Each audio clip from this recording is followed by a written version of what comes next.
Hello guys, welcome to my channel. നമ്മൾ ഇന്ന് കാണാൻ പോകുന്നത് ജാപ്പൻ അനിമി സീരീസ് ടാക്മിച്ചി മുള്ളേ ഫാൻസി സീസൺ 1 എപ്പിസോഡ് 7 ആണ്. വീഡിയോ ആണെന്നല്ല ഒരു മാക്സിമം ഒന്ന് ലൈക്ക് ചെയ്യുക, അതോടെ സബ്സ്ക്രൈബും ചെയ്യുക. കൂടുതൽ പറഞ്ഞ സമയം കളയാൻ നമുക്ക് റിവ്യൂലോട്ട് പോകാം. ഈ എപ്പിസോഡ് തുടങ്ങുമ്പോൾ തന്നെ നമ്മളെ കാണിക്കുന്നത് റെഡ് ബ്രാഞ്ച് ട്രേഡിംഗ് കമ്പനിയുടെ ഓണർ ഒരാളെ പിടിച്ച് ക്വസ്റ്റ്യൻ ചെയ്യുന്നതാണ്. ആ കേസ് എങ്ങനെ റിമൂവ് ചെയ്യുന്നത് എന്നാ വയസ്സായ ആളോട് ഓണർ ചോദിക്കുന്നു. അയാൾ പറയാൻ പറ്റില്ലെന്ന് പറയുന്നു. ശരിയെന്ന് പറഞ്ഞാൽ അയാളെ കത്തി വെച്ച് കുത്തിക്കൊല്ലുന്നു. പിന്നെ കാണിക്കുന്നത് ഹീറോയാണ്. ഹാസനെ ഹീറോ മരുന്ന് ചെയ്യാൻ വേണ്ടി വിളിച്ചുകൊണ്ട് വന്നിട്ടുണ്ട്. ഇത്രയും വലിയ സ്ഥലത്ത് തന്നെ വിളിച്ചുകൊണ്ട് വരുന്നത് ഞാൻ പ്രതീക്ഷിച്ചില്ല എന്നവൻ പറയുന്നു. വരൂ മിസ്റ്റർ കുസനോവ, പ്രിപ്പറേഷൻ ഒക്കെ കംപ്ലീറ്റ് ആയിട്ടുണ്ട്, വന്ന് ചെക്ക് ചെയ്യുന്നു എന്ന് അയാൾ ചോദിക്കുന്നു. യെസ് സാർ എന്ന് ഹസൻ പറയുന്നു. ആവശ്യമുള്ള എല്ലാ സാധനവും ഇവിടെയുണ്ട്. ആ ഓണറിന്റെ അസിസ്റ്റന്റ് അവരെ അത് കാണിക്കുന്നു. എംബ്രോസിയ മരുന്നാണെങ്കിൽ എംബ്രോസിയ ഫ്ലവർ വേണം എന്നതിൽ എഴുതിയിട്ടുണ്ട് എന്ന് പറയുന്നു. എംബ്രോസിയ ഫ്ലവറിന് പകരം ആൾട്ടർനേറ്റീവ് ആയിട്ടാണ് റൂബി ചെയ്യുന്ന മോൺസ്റ്ററിന്റെ കണ്ണുകൾ നമ്മൾ വെച്ചേക്കുന്നത് എന്ന് അയാൾ പറയുന്നു. അപ്പോൾ ആ ഫ്ലവർ ഇതിനെക്കാട്ടി വാല്യുബിൾ ആണല്ലേ, അപ്പോൾ ഉറപ്പായിട്ടും തനിക്ക് വേണം എന്ന് ഹീറോ ചിന്തിക്കുന്നു. ഗോഡസ്, നിങ്ങളുടെ ആശീർവാദവും അനുഗ്രഹവും എനിക്ക് തരൂ എന്ന് പറഞ്ഞ ആ സ്പെല്ല് സ്റ്റാർട്ട് ആക്കുന്നു. ഓ, ആ ഗോഡസിനെ പറ്റി കേൾക്കുമ്പോൾ തന്നെ എനിക്ക് ചൊറിഞ്ഞു തന്നെ എന്ന് പറഞ്ഞ് ഹീറോ ആ സ്പെല്ല് പെട്ടെന്ന് തന്നെ കംപ്ലീറ്റ് ആക്കുന്നു. ഇതെന്ത് ഫുൾ സ്പെല്ല് ഞാൻ പറഞ്ഞില്ലല്ലോ എന്ന് ഹാസൻ ആലോചിക്കുന്നു. അല്ല, നീ മൊത്തം പറഞ്ഞു എന്ന് പറഞ്ഞ് ഹീറോ മാനേജ് ചെയ്യുന്നു. ആ കേഡ്സുകളുള്ള പോഷൻ അവർ ഉണ്ടായിക്കൊണ്ടിരിക്കുകയാണ്. റൂബിയും മോൺസ്റ്റർ എംബ്രോഷ്യ ഫ്ലവർ കുറെ കഴിയും, അതുകൊണ്ട് തന്നെ അതിനെ കണ്ണിയും നമുക്ക് അത് എക്സ്ട്രാക്ട് ചെയ്തെടുക്കാൻ പറ്റും എന്ന് അയാൾ പറയുന്നു. എംബ്രോഷ്യ ഫ്ലവർക്ക് നല്ല വാല്യൂ ഉണ്ട്, അത് എങ്ങനെയും കണ്ടുപിടിച്ച് എന്റെ ട്രേഡിംഗ് കമ്പനിയിൽ വെക്കണം എന്ന് ഹീറോ ആലോചിക്കുന്നു. ഇപ്പോൾ അവർ ഒരു പോഷൻ റെഡിയാക്കുന്നു. അയ്യോ, എന്ത് പാടായത്,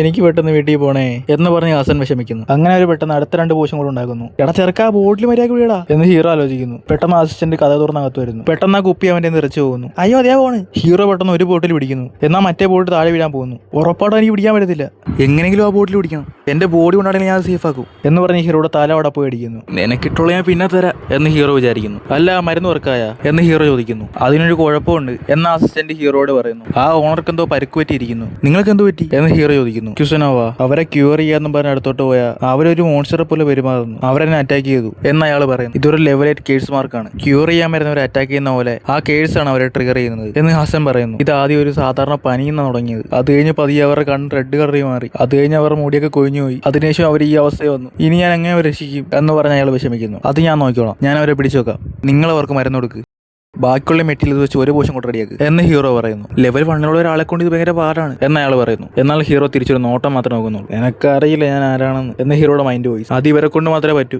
എന്ന് ഹസൻ പറയുന്നു. അതെ, ഞാനും കണ്ട അവരുടെ കഴിവ് എന്ന അസിസ്റ്റന്റും പറയുന്നു. ആദ്യം നിങ്ങളുടെ വൈഫിന് മുറി കാണിക്കുക, ആദ്യം തന്നെ അങ്ങോട്ട് പോവാ എന്ന് ഹീറോ പറയുന്നു. ഇപ്പൊ ഹീറോ ആ റൂമിലോട്ട് പോകുന്നു. ഇവിടെ വെട്ടവും വിളിച്ചൊന്നും ഇല്ലേടേ, നേരത്തെ ഉണ്ടാക്കിയ പോഷൻ അവിടെ താഴെ കിടക്കുന്നു, ഇതിന്റെ സ്മെല്ലിൽ അവർ ഉറപ്പായിട്ടും പുറത്തു വരും എന്ന് പറഞ്ഞ് ഹീറോ അങ്ങോട്ട് പോകുന്നു. നോക്കിയവർ കഥക് പൊളിച്ചുകൊണ്ട് പുറത്തു വരുന്നു. ആറ് സോംബിയ എന്ന് ഹീറോ ഹൈസ്കൂൾ പഠിച്ചുകൊണ്ടിരുന്നപ്പോൾ എന്റെ സിസ്റ്റർ എപ്പോഴും ജൂഡോ പ്രാക്ടീസ് ചെയ്യും, അപ്പൊ എന്നെ കൊണ്ട് തടയാൻ പറ്റത്തില്ലായിരുന്നു, എന്നാൽ അതെനിക്ക് ഇപ്പൊ ചെയ്യാൻ സാധിക്കും എന്നാണ് ഞാൻ വിചാരിക്കുന്നത് എന്ന് പറഞ്ഞ് ഹീറോ പോയി പെട്ടെന്ന് അവിടെ ഒരു ലോക്ക് ഇടുന്നു. പെട്ടെന്ന് ആ മരുന്ന് കൊണ്ടുപോവാ. പെട്ടെന്ന് ആ ഓർഡർ വന്ന് അവന്റെ വൈഫിന്റെ വായിലോട്ട് അത് ഒഴിച്ചു കൊടുക്കുന്നു. ആ മരുന്ന് അവരിൽ എഫക്ട് ആവുന്നു, അവർ പതിയെ നോർമൽ ആവുന്നു. ഞാൻ നിന്നെ എത്ര മിസ് ചെയ്യുന്നറിയാവോ, ഇനി മുതൽ നീ നോർമൽ ആയിരിക്കും, ഇനി മുതൽ നിനക്ക് സമാധാനത്തോടെ ഉറങ്ങാം, വാ നമുക്കിനി നിങ്ങളുടെ മോളുടെ റൂമിലോട്ട് പോവാ എന്ന് പറഞ്ഞ് അങ്ങോട്ട് പോകുന്നു. എന്നാൽ അവിടെ ചെന്നപ്പോൾ ആരെയും കാണുന്നില്ല. ഹീറോ അവന്റെ എബിലിറ്റി യൂസ് ചെയ്ത് അവൾ എവിടെയാണെന്ന് കണ്ടുപിടിക്കുന്നു. അവൾ ഹീറോ അറ്റാക്ക് വരാൻ നേരത്ത് ഹീറോ അവളെ ലോക്ക് ചെയ്യുന്നു. അവളുടെ വായിൽ മരുന്നൊടിച്ച് അവളെ റെഡിയാക്കുന്നു. ഞാൻ അടുത്ത പോഷൻ ഉണ്ടാക്കി എന്ന് പറഞ്ഞ് ഹാസൻ ഓടി വരുമ്പോൾ അവന്റെ കാലിലെട്ടി അത് തെറിച്ചു പോകുന്നു. അയ്യോ അതേ വീണ്ടും പോയേ, അത് വീണ്ടും താഴെ വീഴാൻ പോകാൻ നേരത്തെ അസിസ്റ്റന്റ് അത് പിടിക്കുന്നു. നിനക്ക് ഇതിനാണോ പണി എന്ന് ഹീറോ ചൂടാവുന്നു. ഹീറോ അടുത്ത പെണ്ണിന്റെ റൂമിലോട്ട് പോകുന്നു. വേണ്ട, എന്റെ അടുത്ത് വരരുത്, ഞാൻ നിങ്ങളെ അറ്റാക്ക് ചെയ്യും എന്ന് അവൾ പറയുന്നു. ഇവൾ ഫുള്ളായിട്ട് മോൺസ്റ്റർ ആയിട്ട് മാറില്ലെന്ന് തോന്നുന്നു എന്ന് ഹീറോ നോക്കുന്നു. എന്നാൽ അവൾ പെട്ടെന്ന് ഹീറോ അറ്റാക്ക് ചെയ്യാൻ വേണ്ടി വരുന്നു. ഹീറോ അവളെയും പെട്ടെന്ന് തന്നെ ലോക്കാക്കുന്നു. ആ ഓർഡർ വന്ന് അവൾക്ക് മരുന്ന് കൊടുത്ത് രക്ഷിക്കുന്നു. ഒത്തിരി നന്ദിയുണ്ട് കുസനോവ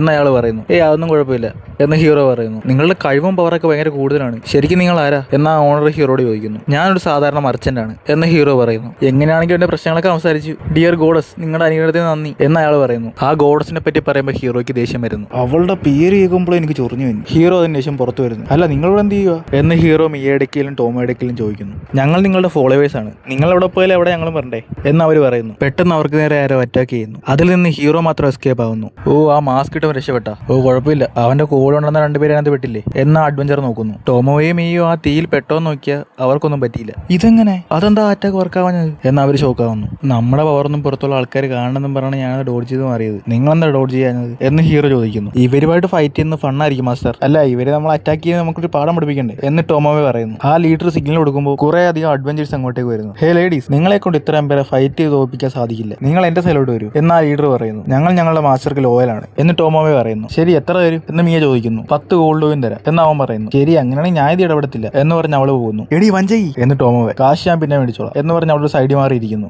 ഇത് കൊള്ളാം, ഇനി എല്ലാത്തിനും ഒറ്റക്കിട്ട് അടിക്കുക എന്ന് പറഞ്ഞ ടോമോമേ ഹാപ്പി ആവുന്നു. സോറി മാസ്റ്റർ, ഞാൻ കറക്റ്റായിട്ടല്ലേ ചെയ്തേ, ഞാനും കൂടെ ഫൈറ്റ് ചെയ്ത് ഈ സ്ഥലം തന്നെ കാണത്തില്ല എന്ന് മിയ ടെലിപ്പതി യൂസ് ചെയ്ത് ഹീറോയോട് പറയുന്നു. നീ നല്ല കാര്യമാണ് ചെയ്തത് മിയ എന്ന് മിയയോട് ടെലിപ്പതി യൂസ് ചെയ്ത് ഹീറോ പറയുന്നു. റെഡ് ബ്രാഞ്ച് ട്രെയിനിങ് കമ്പനി നിങ്ങൾ സഹായിക്കാതിരിക്കുമായിരുന്നെങ്കിൽ ഈ പ്രശ്നങ്ങളൊന്നും ഉണ്ടാകത്തില്ലായിരുന്നു എന്ന് അവൻ ഹീറോയോട് പറയുന്നു. ടോമോയെ ആരെയും കൊല്ലരുത്, എല്ലാവരും ജീവനോട് പിടിക്കണം എന്ന് ഹീറോ പറയുന്നു. ടോമോയ്ക്ക് വരുന്ന അറ്റാക്കിന് എല്ലാം അവൾ ഡോഡ്ജ് മാത്രം ചെയ്യുന്നു. നീ എന്താണ് ഡോഡ്ജ് മാത്രം ചെയ്തുകൊണ്ടിരിക്കുന്നത് എന്ന് ഹീറോ ചോദിക്കുന്നു. ഫൈറ്റ് തുടങ്ങുന്ന മുമ്പ് മാസ്റ്റർ ഒരു കാര്യം പറയാലോ, അത് ഇതുവരെ പറഞ്ഞില്ല എന്ന് അവള് പറയുന്നു. എടി അത് ഞാൻ ഇപ്പൊ തന്നെ പറയണം എന്ന് ഹീറോ ആലോചിക്കുന്നു. ആ മാസ്ക് ഇട്ടവൻ ലെവൽ 1 ആണ്, അവൻ എങ്ങനെ ഇത്ര സ്ട്രോങ് എന്ന് അവർ ആലോചിക്കുന്നു. ടോമോയെ ഇവരെല്ലാം ഒരു പാഠം പഠിപ്പിച്ചു കൊടുക്കുക എന്ന് ഹീറോ പറയുന്നു. ഓക്കെ മാസ്റ്റർ, ഇത് ഞാൻ നോക്കിക്കോളാം എന്ന് പറഞ്ഞ ടോമോയെ അവിടെ എല്ലാത്തിനും തൂത്തുമായിരുന്നു. ടോമോയെ ഒറ്റയ്ക്ക് ഇന്ന് എല്ലാവരും അടിച്ചിട്ടുണ്ടിരിക്കുന്നു. ഓ നിങ്ങൾ രണ്ടുപേരും മാത്രമല്ലേ ബാക്കിയുള്ളൂ എന്ന് ടോമോയെ ചോദിക്കുന്നു. നിനക്ക് ഞങ്ങളെ ഒന്ന് ഹെൽപ്പ് ചെയ്യാൻ മേലെ എന്ന് മിയെ നോക്കി ചോദിക്കുന്നു. മറന്നുപോയ ഞാൻ ഈ ഫൈറ്റ് ഇടപെടത്തില്ലെന്നേ പറഞ്ഞിട്ടുള്ളൂ എന്ന് മിയ പറയുന്നു. അങ്ങനെയാണ് നിനക്ക് ഗോൾഡ് കോയിൻ വേണ്ടേ എന്ന് അവൻ ചോദിക്കുന്നു. കുഴപ്പമില്ല, നീ ചത്തു കഴിഞ്ഞിട്ടാണ് നിന്റെ ഗോൾഡ് കോയിൻ ഞാൻ എടുത്തോളാം എന്ന് മിയ പറയുന്നു. അവന്റെ കൂടെ ഉള്ളവൻ ടെലിപ്പോർട്ടേഷൻ മാജിക് യൂസ് ചെയ്ത് രക്ഷപ്പെട്ടു പോകാൻ നോക്കുന്നു. എന്നാൽ ഹീറോ വേഗം പോയി അവനെ പിടിക്കുന്നു. ആ ബാക്കി ഉണ്ടായിരുന്നവൻ അവന്റെ കത്തി എടുത്ത് അറ്റാക്ക് ചെയ്യാൻ വേണ്ടി റെഡി ആയിട്ടിരിക്കുന്നു. നിന്റെ സ്വാഡ് കാണാൻ കൊള്ളാലോ എന്ന് ടോമോയെ പറയുന്നു. അവൻ ടോമോയെ അറ്റാക്ക് ചെയ്യാൻ വേണ്ടി പോകുന്നു. എന്നാൽ ടോമോയെ അവനെ നിസ്സാരോടെ അടിച്ചിരുന്നു. ടോമോയെ അവനെ കുത്താൻ വേണ്ടി പോകാൻ നേരത്ത് എല്ലാം കഴിഞ്ഞാ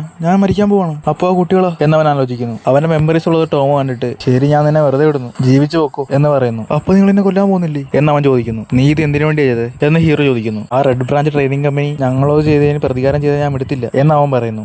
അതുകൊണ്ടാണ് അവന്റെ ഫാമിലിയുള്ള എല്ലാവരും ഉറങ്ങുന്ന പോലെ ഒരു കേസ് ഞാൻ ഇട്ടത് എന്ന് അവൻ പറയുന്നു. എന്നാൽ അത് അവരെ മോൺസ്റ്റർ ആയിട്ടാണല്ലോ മാറ്റിയേക്കുന്നത് എന്ന് ടോമോയെ ചോദിക്കുന്നു. നടന്ന എന്താണെന്ന് മൊത്തം പറ എന്ന് ഹീറോ പറയുന്നു. റെഡ് ബ്രാഞ്ച് ട്രെയിനിങ് കമ്പനി കാരണം കുറെ അഡ്വഞ്ചേഴ്സ് കഷ്ടപ്പെടുന്നുണ്ട്. ഓരോ അഡ്വഞ്ചേഴ്സിനെ വിശ്വസിച്ചാണ് അവരുടെ കുടുംബം മുന്നോട്ട് പോകുന്നത്. റെഡ് ബ്രാഞ്ച് ട്രെയിനിങ് കമ്പനിയുടെ അഡ്വഞ്ചർ കോസ്റ്റ് എടുക്കുന്ന ചില ആൾക്കാർ കാണാതെ പോകുന്നുണ്ട് എന്ന് പറഞ്ഞ് അവൻ സങ്കടപ്പെടുന്നു. ആ വയസ്സായ ആളാണ് നമുക്ക് കേസ് ഇടാം, ഇതിനൊരു അവസാനം ഉണ്ടാക്കാം എന്ന് പറയുന്നത്. അവരുടെ ജീവനൊന്നും സംഭവിക്കില്ല, അവർ ഉറങ്ങത്ത് മാത്രമേ ഉള്ളൂ എന്ന് പറഞ്ഞുകൊണ്ട് ഞാൻ സമ്മതിച്ചത് എന്ന് അവൻ പറയുന്നു. അവൻ പറയുന്നത് സത്യമാണ് മാസ്റ്റർ, ഞാൻ അവന്റെ മെമ്മറി എല്ലാം ചെക്ക് ചെയ്തു എന്ന് ടോമോയെ ടെലിപ്പതിയിലൂടെ ഹീറോയോട് പറയുന്നു. ശരി നീ പൊക്കോ എന്ന് ഹീറോ പറയുന്നു. ഒത്തിരി നന്ദിയുണ്ട് എന്ന് പറഞ്ഞ് അവൻ പോകാൻ പോകുന്നു. ഒരു മിനിറ്റ് നിന്നെ നീ എന്ന് പറഞ്ഞ മിയ അവനെ പിടിച്ചു വെക്കുന്നു. എന്റെ കാശ് എവിടെ എന്ന് മിയ ചോദിക്കുന്നു. ദേ ഇന്ന എന്ന് പറഞ്ഞ് കൊടുക്കുമ്പോൾ അവൻ വെച്ചിരുന്ന എല്ലാ കാശും മിയ എടുക്കുന്നു. ഞാൻ 10 കോയിൻ തരാന്നല്ലേ പറഞ്ഞേ, ഇൻട്രസ്റ്റ് എന്ന് പറഞ്ഞ് അവൾ അവനെ നോക്കുന്നു. ദേ നോക്കി മാസ്റ്റർ ഞാൻ കാശുണ്ടാക്കി എന്ന് പറഞ്ഞ് മിയ കാണിക്കുന്നു. പാവം പിടിച്ച് എന്ന് ഹീറോ ആലോചിക്കുന്നു. അതുപോലെ അവൻ റെഡ് ബ്രാഞ്ച് ഓണറിനടുത്ത് പോയി ക്ഷമ ചോദിക്കുന്നു. ഇവൻ ചെയ്ത തെറ്റിന് ഇവനെ കൊന്നാലേ ശരിയാകത്തുള്ളൂ എന്ന് അസിസ്റ്റന്റ് പറയുന്നു. മിസ്റ്റർ കോസിനോവിൽ എനിക്ക് മര്യാദയുണ്ട്, എന്റെ ഫാമിലിയോട് എല്ലാവരും ശരിയായി, അതുകൊണ്ട് ഞാൻ തന്നെ ക്ഷമിച്ചു വിടുക. എന്നാണ് ഇനിത്തോട് നിന്റെ അഡ്വഞ്ചറിങ് കുറച്ച് കുറയും. ഞാൻ ഇനി അഡ്വഞ്ചറിങ് ചെയ്യാൻ പോണില്ല, ഞാൻ റിട്ടയർഡായി എന്നവൻ പറയുന്നു. അവരും എന്നെ ക്ഷമിച്ചു വിടുന്നു. ഓർഫനേജിലുള്ള കുട്ടികളെ അവൻ ദൂരത്ത് നിന്ന് നോക്കിക്കൊണ്ടിരിക്കുകയാണ്. ഇവരാണോ ആ കുട്ടികൾ എന്ന് ടോമോയെ ചോദിക്കുന്നു. ഞാൻ ഇവർക്ക് വേണ്ടിയാണ് ജീവിക്കുന്നത്, ഞാൻ അഡ്വഞ്ചറിങ് ചെയ്ത് കിട്ടുന്ന കാശൊക്കെ ഇവർക്കാണ് കൊടുക്കുന്നത്. ഈ ഓർഫനേജിന് എന്തെങ്കിലും ആവശ്യം വന്നാൽ അതിനുവേണ്ടി ഞാൻ എന്തും ചെയ്യും എന്നവൻ പറയുന്നു. എനിക്ക് ഈ കുട്ടികളെ ഇഷ്ടമാണെന്ന് നിങ്ങൾക്ക് അറിയാം എന്ന് അവൻ ചോദിക്കുന്നു. അതൊരു സീക്രട്ടാ, ഞാൻ നിന്റെ സോഡ് പൊടിച്ച് കളഞ്ഞില്ലേ, അത് തിരിച്ചു തരാൻ വേണ്ടി ഞാൻ വന്നേ എന്ന് പറഞ്ഞ് അവനൊരു പുതിയ സോഡ് കൊടുക്കുന്നു. ഇതൊരു കട്ടാന ഡ്വാർഫിനെ വെച്ച് സ്പെഷ്യലായിട്ട് ചെയ്തതാ, ഇത് കൊള്ളാല എന്നവൻ വിചാരിക്കുന്നു. ഞാൻ പോയി കഴിഞ്ഞാൽ നീ ഇത് വിൽക്കാൻ വേണ്ടിയല്ലേ പ്ലാൻ ചെയ്യുന്നത്, അതിന് പകരം നീ എനിക്ക് വേണ്ടി ജോലി ചെയ്യും, എനിക്ക് നീ ഒരു സ്പൈ ആയിട്ടിരിക്കും എന്ന് അവൾ പറയുന്നു. നിങ്ങളുടെ താഴെ പട്ടിയെ പോലെ അടിമയാക്കാൻ വേണ്ടിയാണോ? അല്ല, നീ കാശിന് വേണ്ടി ജോലി ചെയ്തായി എന്ന് പറഞ്ഞ് അവന് കുറെ കാശ് കൊടുക്കുന്നു. എനിക്ക് ഇമ്പോർട്ടന്റ് ആയ ജോലിയൊക്കെ നീ ചെയ്താ, നിനക്ക് ഇമ്പോർട്ടന്റ് ആയ കാര്യങ്ങളൊക്കെ ഞാൻ പ്രൊട്ടക്ട് ചെയ്തോളാം എന്ന് അവൾ പറയുന്നു. അവനും ശരി ഓക്കെ എന്ന് സമ്മതിക്കുന്നു. പിന്നെ കഴിയുന്ന റെഡ് ബ്രാഞ്ച് ട്രെയിനിങ് കമ്പനിയുടെ ഓണറിനെയാണ്. കോസിനോ ഇവിടെ ട്രേഡിംഗ് കമ്പനി തുടങ്ങാൻ പോവാണ്, അത് നമ്മുടെ വളർച്ചയെ ബാധിക്കാൻ പാടില്ല എന്നാൽ റെഡ് ബ്രാഞ്ച് കമ്പനിയുടെ ഓണർ പറയുന്നു. അപ്പയവന്മാർ മോശപ്പെട്ട ആൾക്കാരെന്നാണ് തോന്നുന്നത്, എന്തായാലും ഒന്ന് കെയർഫുൾ ആയിട്ടിരിക്കണം എന്ന് ടോമോ വിചാരിക്കുന്നു. പിന്നെ കാണിക്കുന്ന ഡെമി പ്ലെയിനാണ്. ഒരു പ്രശ്നവും ഇല്ലാതെ എല്ലാവരും കൂടെ ഹീറോ ഫുഡ് കഴിച്ചുകൊണ്ടിരിക്കുകയാണ്. നിങ്ങൾ 3 പേര് കാരണം ഈ ഡെമി പ്ലെയിനിൽ വലിയൊരു പ്രോബ്ലം ഉണ്ട്, ടോമോവേ, മിയ, യങ് മാസ്റ്റർ എന്ന് യമ്മ പറയുന്നു. പ്രശ്നമൊന്നും ഇല്ലെന്ന് പറഞ്ഞപ്പോൾ അടുത്ത പ്രശ്നം എന്ന് ഹീറോ വിചാരിക്കുന്നു. ഇവിടെ വെച്ച് ഈ എപ്പിസോഡ് അവസാനിക്കുന്നു. വീഡിയോ കാണുന്ന എല്ലാവരും മാക്സിമം ലൈക്ക് സപ്പോർട്ട് ചെയ്യുക, എങ്കിലേ നമ്മുടെ വീഡിയോ കൂടുതൽ പേർക്ക് റെക്കമെൻഡ് ആകത്തുള്ളൂ. അടുത്ത വീഡിയോ കാണുന്നവരെ ബൈ ബൈ.